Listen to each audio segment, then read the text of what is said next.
साथियों, climate change वैसे तो दुनिया की हर आबादी को प्रभावित करता है, लेकिन इससे सबसे ज्यादा प्रभावित लोग वो होते हैं जो समाज के आखिरी पायदान पर होते हैं, जिनके पास रिसोर्सेज की कमी है, जो विकास की सीढ़ी में ऊपर चढ़ने के लिए मेहनत कर रहे हैं।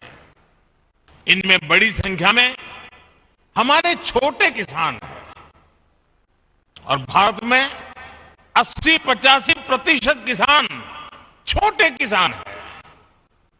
हमारे छोटे किसान क्लाइमेट चेंज की बात उनके लिए बहुत बड़ा संकट बन जाती है।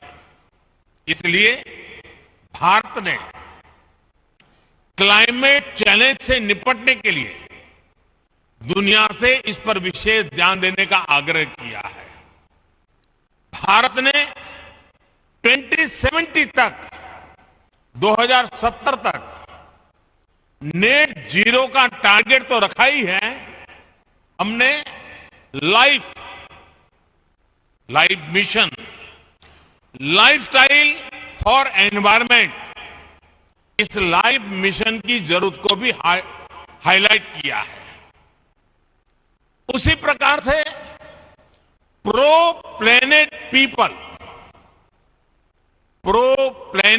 पीपल एक ऐसा मूवमेंट है जो क्लाइमेट चैलेंज से निपटने के लिए हर कम्युनिटी को, हर इंडिविजुअल को क्लाइमेट रिस्पॉन्सिबिलिटी से जोड़ता है।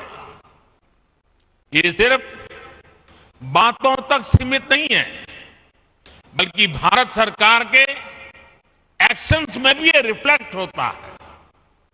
बीते सालों के प्रयासों को आगे बढ़ाते हुए इस साल के बजट में